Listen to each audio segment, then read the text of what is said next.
deep within the ancient granite heart of Canada, where the Laurentian Shield stretches its vast, unforgiving arms across millions of square kilometers, lie secrets so profound they threaten to unravel the very fabric of North American history.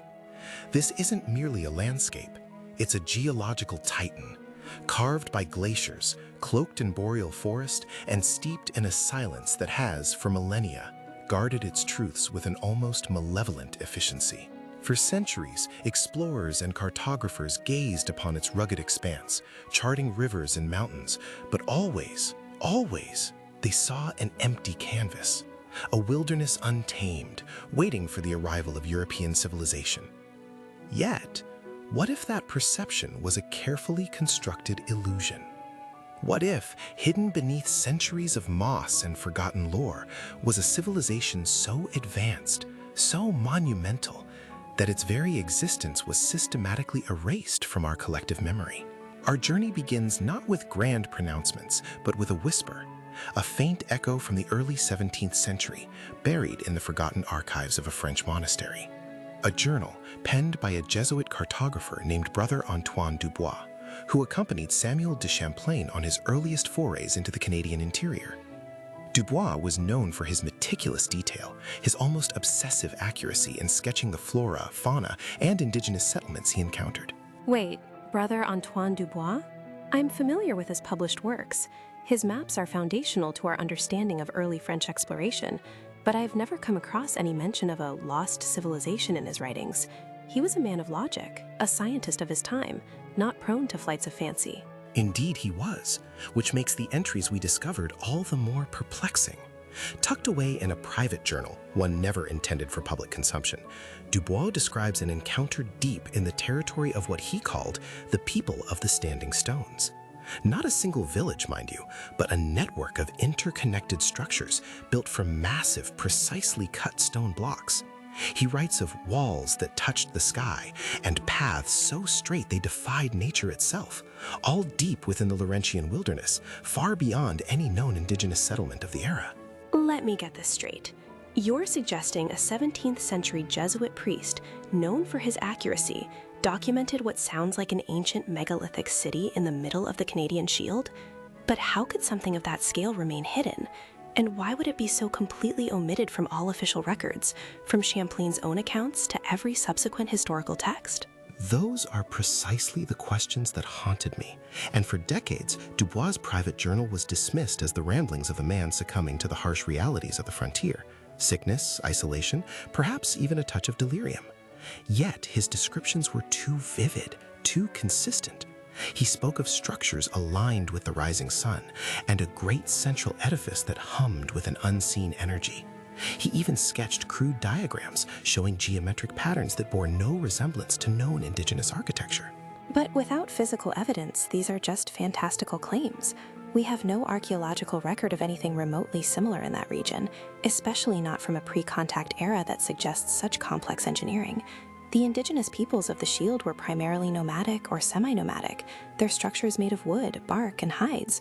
Stone cities simply don't fit the established historical narrative. And that, analyst, is where the narrative begins to fray. Because while Dubois' puddle was initially discarded, it wasn't the only anomaly. Consider the oral traditions of the Anishinaabe, particularly the elders of the Ojibwe and Algonquin nations. For generations, they have spoken of the city under the moss, or the place where the stones sing. Tales of a vast stone settlement built by an ancient people who vanished without a trace, leaving only their colossal constructions behind. Constructions they were warned never to disturb. Indigenous legends are rich and invaluable, but they are often metaphorical, spiritual. They don't typically serve as literal blueprints for lost cities. While fascinating, this could easily be a case of cultural memory of a natural rock formation or a significant spiritual site, embellished over centuries. Perhaps, but what if there's a confluence? What if Dubois, a man of empirical observation, stumbled upon the very site the Anishinaabe elders spoke of in their legends? What if he saw with his own eyes what they remembered through generations of oral history? The weight of their warnings, the palpable fear in their voices as they relayed these stories to Dubois, suggests something far more tangible than a mere metaphor. Dubois writes of the indigenous guides refusing to approach too closely, their faces etched with a profound dread. They spoke of the spirits of the stone giants who guarded the city and the deep silence that devours sound. He described the air around these ruins as unnaturally still and noted how his compass behaved erratically within their proximity. These are not the observations of a man hallucinating. They are the observations of a man genuinely disturbed by something he could not explain within his own worldview. Erratic compass behavior could be attributed to natural magnetic anomalies common in the Shield. The deep silence and unnaturally still air could be psychological effects of isolation and the sheer scale of the wilderness. It's easy to project fear onto the unknown, especially in an environment as imposing as the Laurentian Shield. We need more than anecdotal evidence and fragmented legends to rewrite centuries of established history. And we shall have it, because the story doesn't end with Dubois' cryptic entries or the Anishinaabe legends. It continues subtly through the centuries. Small, isolated discoveries, unexplained artifacts found by prospectors in the 19th century, impossibly smooth, dark stones with geometric etchings, unlike any known indigenous craft. They were dismissed as geological curiosities or hoaxes, tucked away in private collections, forgotten. But the most compelling piece of the puzzle, the one that forced a re-evaluation of Dubois' delirious ramblings, emerged only recently. In the late 1990s, a team of geologists conducting aerial LiDAR surveys for mineral exploration in a particularly remote, untouched region of the Shield, a region that precisely aligns with Dubois' vague coordinates, detected something truly astonishing. Beneath the dense forest canopy, not natural formations, not geological anomalies, but perfectly linear, massive structures, a grid spanning kilometers, a pattern too precise, too vast to be anything but artificial. LiDAR data can be misinterpreted. Forest density, terrain variations, there are many factors. It's a powerful tool, but it requires careful ground truthing. Are you suggesting that modern technology has finally uncovered the physical evidence for Dubois' stone giants and the Anishinaabes' city under the moss? I am suggesting, analyst, that after centuries of silence, the Laurentian Shield is finally beginning to yield its secrets. The LiDAR data, corroborated by subsequent highly restricted ground expeditions, revealed not just linear patterns, but the unmistakable footprint of monumental architecture, walls, roads, and what appear to be the foundations of enormous buildings, all constructed from the same dark, unyielding stone Dubois described, a stone that, upon preliminary analysis, does not naturally occur in such perfectly cut, massive blocks. This isn't just a lost village.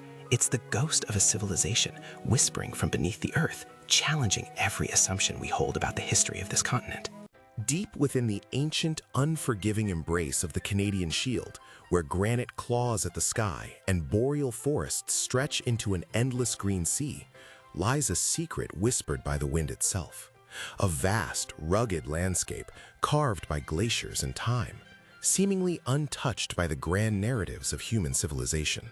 But what if that perception is a carefully constructed illusion? What if, hidden beneath centuries of overgrowth and the relentless march of ice and erosion, are the faint, haunting echoes of something truly monumental? Something that defies every established timeline of North American history.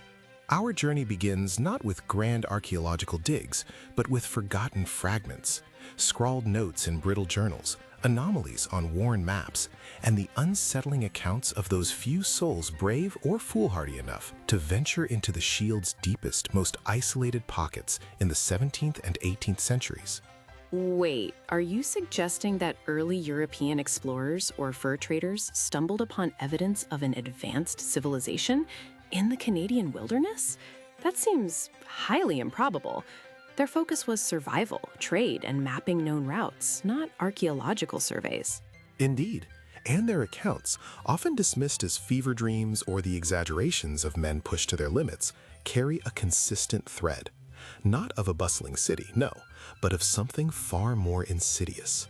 Anomalies, structures that simply shouldn't exist. Consider the journal of one Jean-Luc Dubois, a French coureur de bois lost for weeks near the northern shores of Lake Superior in 1703. His entries, barely legible, speak of stone giants and walls of impossible geometry rising from the mist. He described cuts in the rock face, smooth as polished glass, reaching heights no man could fashion without tools unknown to our age. He wasn't looking for a lost city, he was trying to find his way back to civilization. Yet he documented what he saw with a chilling precision. Dubois was lost, likely starving, perhaps hallucinating. The Canadian Shield is full of dramatic geological formations. Sheer cliffs, massive rock outcrops, even glacial erratics can take on unusual shapes. It's easy for a desperate mind to project meaning on natural phenomena. A plausible explanation, yes, but Dubois wasn't alone. Decades later, a Hudson's Bay Company surveyor, Thomas Albright, tasked with mapping potential trapping routes in the same general region in 1788, made similar observations. His official report, buried deep in the HBC archives, speaks of vast angular depressions and elevations that did not conform to any natural geological process he had ever observed. He specifically noted terraced formations of immense scale, crafted from stone unlike the surrounding bedrock, leading to nowhere discernible. Albright was a sober, meticulous man, trained in observation and measurement. He wasn't given to flights of fancy. Terraced formations? Could these be early indigenous earthworks? While not common in that specific region, some cultures did create large-scale landscape modifications, or perhaps remnants of early failed mining attempts by Europeans, even if unrecorded? The records show no evidence of such mining at that scale or with that level of precision. And indigenous earthworks, while impressive, typically follow organic, curvilinear forms, often for agricultural or ceremonial purposes. Albright's description, like Dubois', emphasizes angularity, geometry, and smoothness that defy known methods. These were not mounds of earth, but structures of cut stone. The truly unsettling part? Both men, after their encounters, spoke of an oppressive silence, a feeling of being watched, and an inexplicable dread that drove them to abandon their routes. They were experienced woodsmen, not easily rattled, yet their accounts convey a profound psychological impact. That sounds more like folklore than archaeology. The power of the unknown, the vastness of the wilderness, can certainly play tricks on the mind. How do we distinguish between genuine structural anomalies and the psychological effects of extreme isolation and fear? That's precisely the challenge. But when multiple, independent accounts, separated by decades from men of different backgrounds and purposes, converge on descriptions of similar, inexplicable structures in the same remote region, we must consider the possibility that they saw something. And it wasn't just Europeans.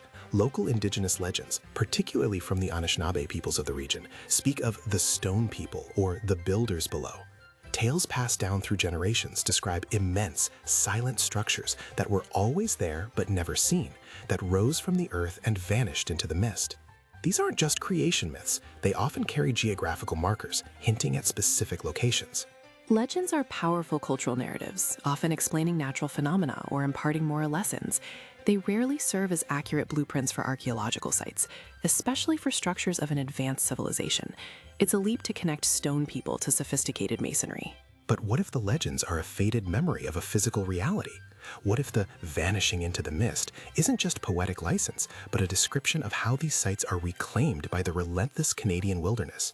The sheer scale of the forest, the speed of overgrowth, the constant freeze-thaw cycles, the movement of ice and water, it's a powerful eraser of history. These accounts, both European and indigenous, speak not of a bustling metropolis, but of its skeletal remains, a framework, a footprint, a suggestion of something vast, ancient, and perhaps intentionally hidden. The fear wasn't of what was there, but of what shouldn't have been there, and the unsettling implications of its builders. So far, we've established that multiple historical accounts, both written and oral, describe inexplicable geometric stone structures in the deep Canadian Shield, far from known settlements. These accounts are consistent in their description of impossible precision and scale, causing significant psychological distress to those who encountered them. This confirms that the idea of unusual, non-natural structures in this region is not a single, easily dismissed anomaly. But this raises a new, profound question. If these structures truly existed, crafted with such advanced methods, why were they never properly investigated? Why did they seem to vanish from history, leaving only these unsettling whispers in the stone heart of Canada? We stand now at the precipice of a profound geological enigma. Forget the quaint ruins of Europe or the sun-baked stones of the Maya. Imagine a landscape so vast, so primordial, it actively resists the very notion of human settlement. This is the Canadian Shield, an ancient bedrock of granite and gneiss, sculpted by glaciers, scarred by time. Here, in the heart of this unforgiving wilderness, is where the silence truly begins to speak. For centuries, this region has been known for its crushing isolation, its brutal winters, its seemingly endless forests and countless cold lakes. It's a place that swallows sound, where the only echoes are the wind and the cry of a loon. It is precisely this profound emptiness, this lack of conventional archaeological markers, that makes the lingering hints of a lost civilization all the more chilling. Wait, are you saying that the very lack of evidence is the evidence? That seems counterintuitive. From an archaeological perspective, we look for disturbance, for structures, for artifacts. The Canadian Shield is notoriously difficult terrain for preservation, but a megacity would leave an indelible mark regardless of its age, wouldn't it? In my experience, sometimes the most profound marks are those that have been erased, leaving behind only the ghost of their presence. What if the mark isn't on the surface, but in the very fabric of the land itself? Consider the tales passed down through generations by the Anishinaabe and Cree peoples who have called these lands home for millennia. Their oral traditions speak not just of ancient settlements, but of a cataclysm, a great tearing of the earth, a time when the world was remade. These aren't just creation myths, they are often interwoven with specific geographical features. Legends of the great tremor that swallowed the sky piercers, or the lake that wept fire. Early French fur traders and Jesuit missionaries, though focused on pelts and souls, occasionally documented these stories in their journals. They spoke of Indigenous guides who refused to enter certain valleys, citing cursed ground, or the place where the old ones sleep beneath the stone. But how do we distinguish between myth and historical event? Indigenous oral traditions are rich and complex, often metaphorical. A great tremor could be an earthquake, a lake that wept fire, a volcanic eruption. Natural phenomena, certainly, but not necessarily evidence of a lost city being swallowed. Geologically, the Canadian Shield is stable, ancient. Large-scale, sudden cataclysms are rare here. You are right to seek the scientific explanation. And indeed, the geological record does show evidence of extreme events in this region, albeit on a timescale that predates human civilization as we understand it.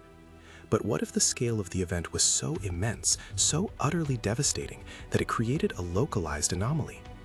We must consider the physical evidence, or rather the lack of it, in precisely the wrong places. Imagine a vast circular depression, miles across, not perfectly round like an impact crater, but strangely asymmetrical, almost as if a gigantic multi-tentacled beast had clawed its way out of the earth. This feature, obscured by centuries of forest growth and glacial till, has only recently been fully mapped using advanced LiDAR technology. A geological depression in the Shield could be a number of things. A collapsed caldera from an ancient volcano, a glacial scour, or even a deep erosion basin. LiDAR is excellent for mapping topography, but it doesn't tell us what caused the feature, or if it's artificial. Precisely, but here's where it gets unsettling. Within this depression, traditional geological markers are strangely absent. The bedrock appears to have been not just fractured, but almost liquefied and then re-solidified in chaotic, unnatural patterns. And interspersed within this chaos, buried deep beneath layers of sediment, are faint, linear anomalies. Not natural fault lines, but too regular, too structured to be random rock formations. They hint at a grid, a foundation, a deliberate design. We're not talking about a few scattered stones here. We're talking about a subsurface footprint so vast it would dwarf any known ancient city in North America. The implications are staggering. It suggests that whatever stood here was not merely destroyed, but obliterated, perhaps even consumed by the very earth it rested upon. Let me get this straight. You're suggesting that a megacity existed in the Canadian Shield, and then it was wiped out by a unique, localized geological event that somehow left behind these structured anomalies beneath the surface, and that this event is reflected in Indigenous legends of the earth swallowing things whole. That's a huge leap. It is a leap, yes, but one grounded in observation.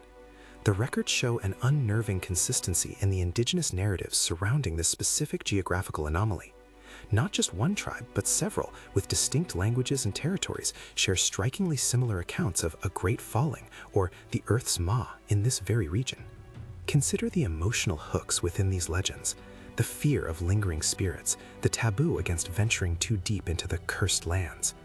This isn't just about a natural disaster, it implies a profound, almost sentient destruction, a cataclysm so absolute that it imprinted itself onto the collective memory, not just as a historical event, but as a warning, a source of dread. So we're moving beyond conventional archaeology into the realm of geological forensics combined with folklore. If these subsurface anomalies are indeed artificial, what kind of force could have caused such a complete erasure of a city while leaving behind only these faint grid-like impressions? What kind of power could liquefy bedrock and then solidify it, burying an entire civilization without a trace on the surface? That, my friend, is the heart of the mystery. The sheer scale of the obliteration defies conventional explanations. It implies an energy release, a seismic or telluric event of a magnitude that makes our modern understanding of geological forces seem almost quaint. The land here doesn't just hide its secrets, it actively guards them, almost as if the very ground remembers the horror it once witnessed. The atmosphere in this area, even today, is heavy with an inexplicable sense of ancient sorrow, a profound quiet that feels less like peace and more like a held breath. The local wildlife is sparse. The forests seem older, darker. It's as if the earth itself is still mourning, or perhaps still holding its breath for the next tremor. That's certainly evocative. But if we're to consider this seriously, we need more than just legends and unnatural patterns. We need quantifiable data, seismic readings, core samples, something that definitively rules out natural formation and points to human intervention, or at least an event that uniquely affected a human settlement. Without that, it remains a compelling tale, but little more. And that, analyst, is precisely what we are pursuing. But sometimes the greatest truths are found not just in what we can measure, but in what we cannot explain. The unexplained is often the doorway to a deeper understanding. We are looking for the ghost in the machine, the echo of a civilization that defied its own destruction, even in its utter annihilation.